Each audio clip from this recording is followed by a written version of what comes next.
Good morning. Church on the right. Good morning. Church on the left. Let's try and do better next week, shall we? The gauntlet has been thrown. You ever got up in front of people and thought, I had something I wanted to say? Just kidding. We're continuing our theme of rough around the edges. And when I was a kid, a teenager, starting into college, yeah, you remember these. We used to show our Christianity via wristband.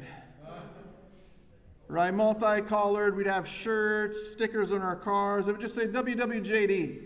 How many of you remember wearing one of those or having something like that? WWJD. You know what? Left, you made up for it. Full reaction. Now y'all need to get some wristbands. So we had this thing where it was like this constant reminder around our wrist whenever we're walking around in life. And it was somewhat effective because you would look at your wrist, especially in a time of decision, you would say, okay, what would Jesus do? Right? And it's not a bad way to live life. It's really hard to do, like actually do it, but you know, that was a kind of a big deal for us. I remember I did a presentation when we were in choir in college, and every day on a tour, a student had to get up and lead a devotional, and I led a devotional about how what Jesus would do is not ask people, what would Jesus do? And everyone thought that was really clever. Actually, not really. I got ridiculed for that one, but I thought the point stood. Jesus would not walk around saying, well, what would I do? Right? I have a situation. Well, just think about it. What would I do? Right? He would give them actual advice or actual counsel or actual encouragement or ask them more questions when they don't really know what to do. But what he wouldn't do is say, well, what would I do? It's a nice thought, but it's a little complicated, especially when I'm thinking about it, because I always complicate absolutely everything. It's what I do. It's part of my charm. But what would Jesus do? And thinking about rough around the edges, there are some things that Jesus did that sometimes baffle the mind. One of them is this, from Matthew chapter 10. This is Jesus speaking. He says, for I have come, like this is why I came, to turn a man against his father, a daughter against her mother. Can you imagine? Hold on. We're going somewhere with this. Can you imagine? Jesus said, this is why I came to earth. I came to turn daughter against mother, son against father. This is why I came, a daughter-in-law against her mother-in-law. That's probably a little easier to do. A man's enemies will be the members of his own household. He said, this is what I came to do. I came to divide families. I want sons against fathers. I want daughters against mothers. I want daughters-in-laws against father-in-laws. I want a man, when he goes to bed, to realize that the person he is with is his enemy. Isn't that weird? What would Jesus do? I mean, is that what Jesus would do? Why would Jesus do that? What does this passage even mean? Have you ever thought of that passage and thought, what is Jesus talking about? Now, sometimes it's helpful to know when Jesus is quoting Scripture. And we have just such a case here. Jesus is quoting from Micah. And Micah talks about the causes of the Assyrian conquest. If you don't know what that is, it happened about 150 or so years before the Babylonian conquest, which everyone seems to know about. Before that, the Assyrians came in, took over the entire north, and took over all the 10 tribes. You've heard of the lost 10 tribes of Israel. You've probably heard that phrase. The Assyrians were responsible for that. They destroyed the entire northern kingdom, took it over, took all their people into exile, and people really never came back. Just gone. And Micah tells us why they're gone. So if we're going to understand what Jesus is saying, I think it's pretty smart if we understand what Micah was saying, since he's quoting Micah. I will tell you, it's a little bit of a surprise, though. So hold on. I can tell you're all super excited. You got that look in your eye, and I'm liking it.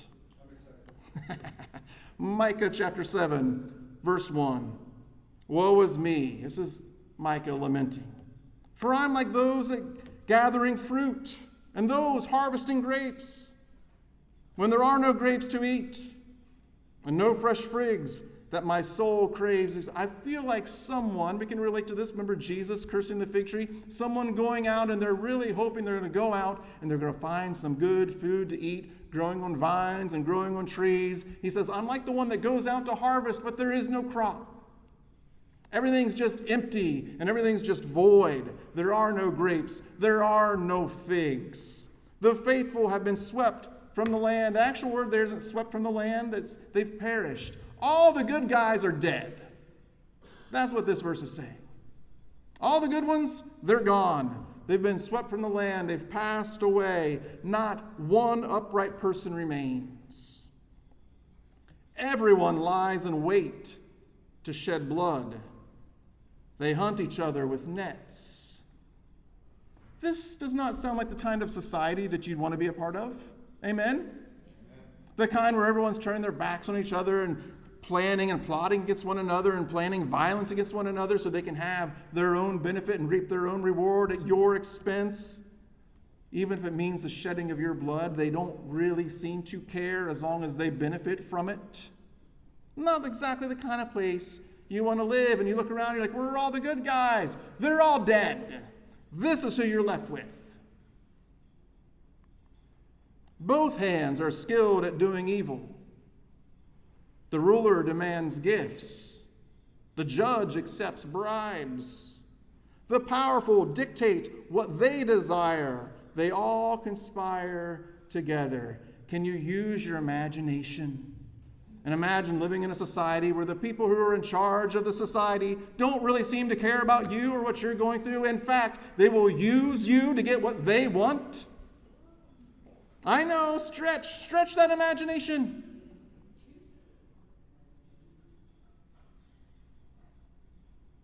Anytime people are in charge, this is eventually what happens.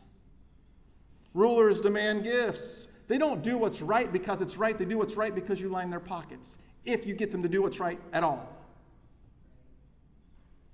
The judge won't make a right ruling because the judge is upright. The judge will make a right ruling because you gave him what he wanted, and he'll make a judgment in your favor.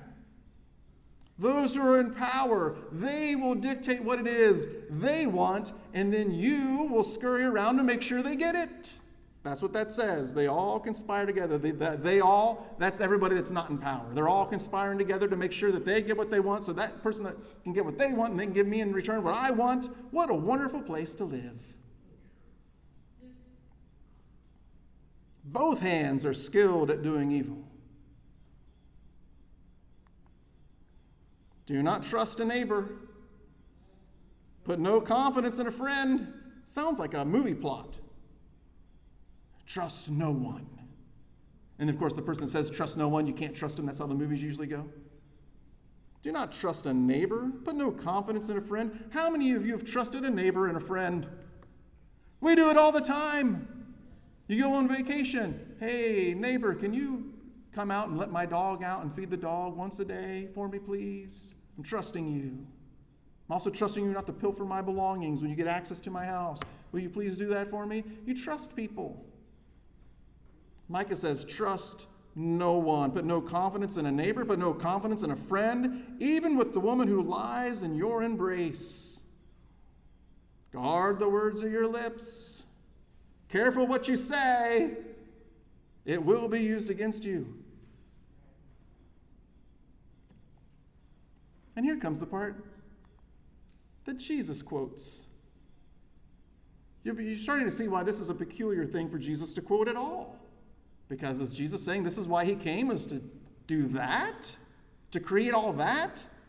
For a son dishonors his father. A daughter rises up against her mother. A daughter-in-law against her mother-in-law. It all sounds very familiar. This is word for word what Jesus is saying he came to do. A man's enemies are the members of his own household.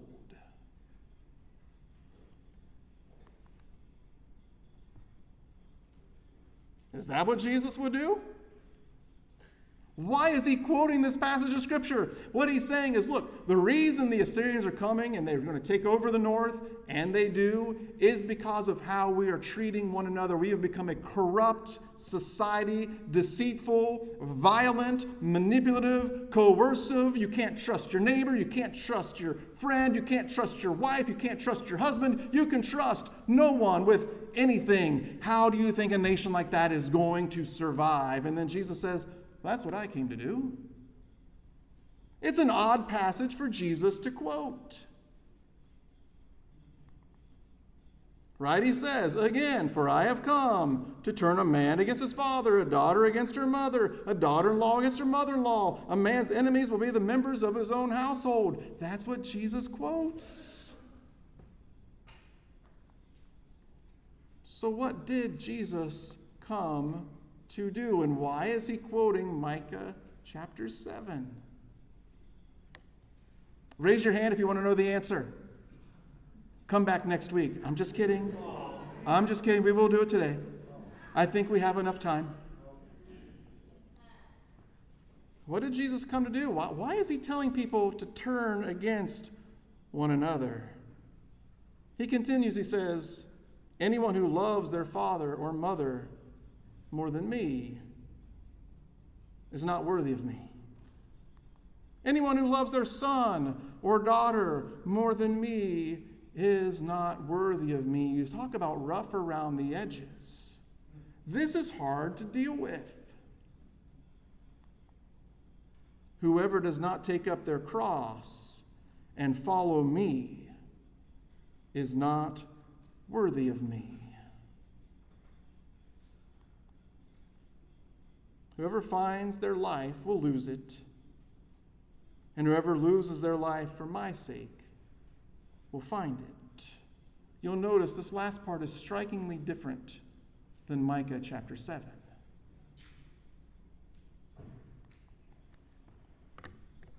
You see, it's easy, or maybe it's not easy, but it often happens where people will break trust with the people they love the most when it benefits them. Right? You lie to get out of trouble. You break trust with family or with friends because there's some sort of benefit for you.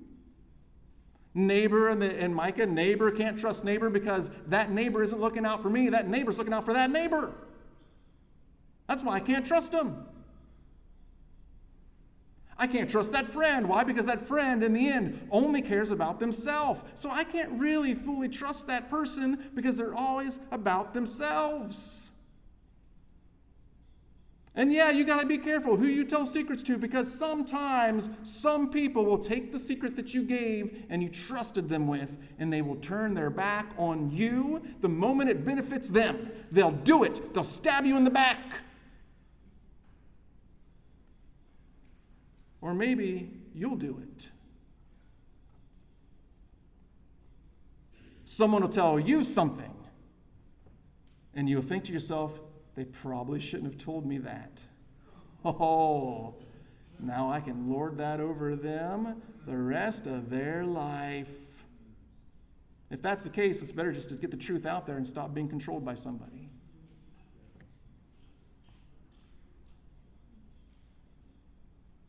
It's very tempting for us to turn our back on our father and turn our back on our mother, turn our back on our spouse, turn our back on our friend, turn our back on our neighbor when it's beneficial to us to do so. But Jesus says, will you do it when it's not beneficial to you? When maybe it actually comes as a detriment to you because you're doing what is right. Are you willing to break a friendship or a bond of trust because you need to do what is right? When it actually costs you something. When it's not an immediate benefit to you.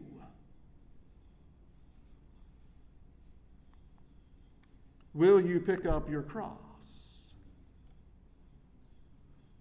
Jesus looks at Micah 7 and says, yeah, people acted that way when it benefited them, when they got something out of it, when there's some sort of monetary gain or a gain of property or a gain of power, or something that benefited them. Yeah, they'd turn their back on their own mother to do that. but will you do it because of me? Will you suffer loss because of me? Will you have your friends turn their backs on you because of me? Will you stop doing certain things because of me? There's no immediate benefit for you. You're not going to make more money or gain more land or get more power. None of that's involved in this at all. In fact, you will lose your life.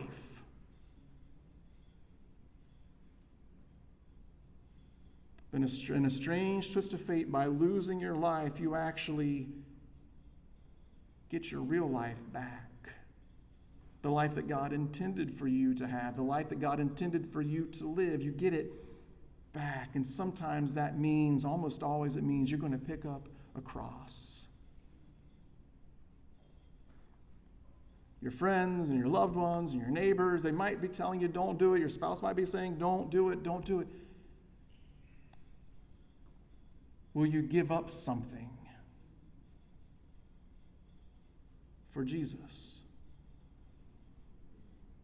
It adds a whole new level of revelation when Jesus talks about in the Sermon on the Mount. He says, "Blessed are you when you're persecuted for my sake." And sometimes you start to wonder, why would I be persecuted for the sake of Jesus? Because sometimes when you're the only one doing something right, other people will turn their back on you, and you will lose that relationship. There are people in this world, and maybe you're one of them, the moment you became a Christian, your family stopped talking to you.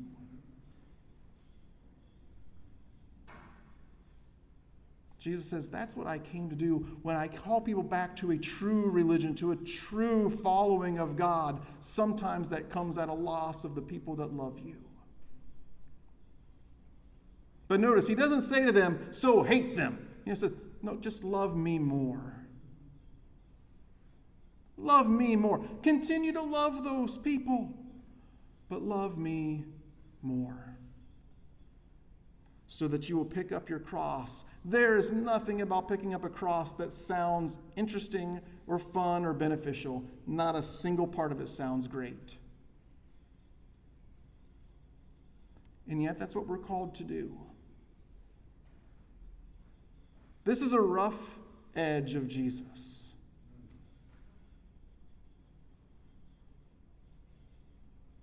But this is what he calls us to do. To do the right thing when it's unpopular.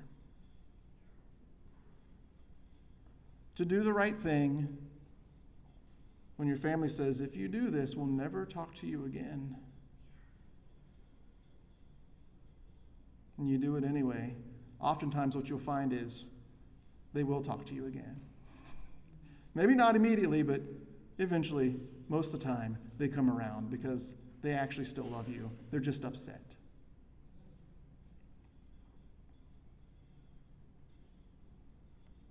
Will you pick up your cross?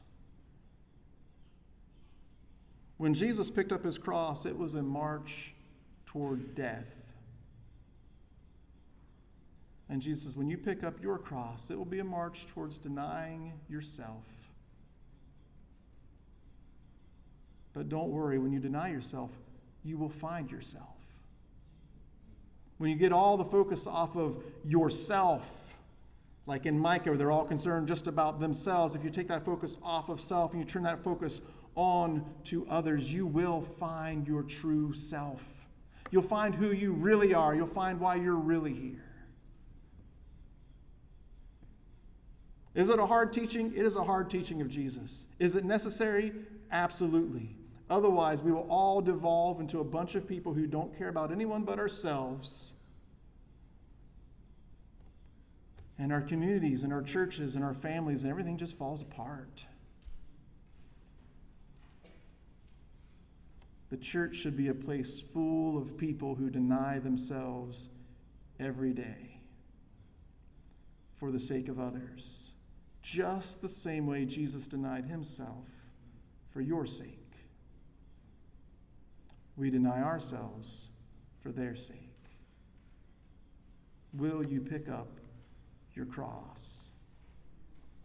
Youth 1050, again. 8th grade and up. If you graduated from 7th grade and you're going into 8th grade, this is also for you. Follow John out to the room, and you guys will discuss more the things we talked about in this sermon.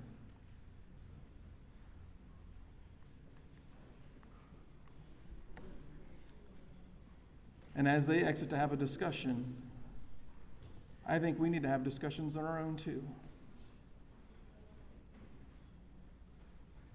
What does it mean for Rob Coyle to pick up his cross? What does that mean? What does that look like?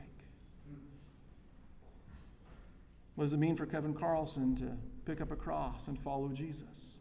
It's not always identical in every detail, but there is a denial of self that happens there. What does it mean for you to pick up your cross?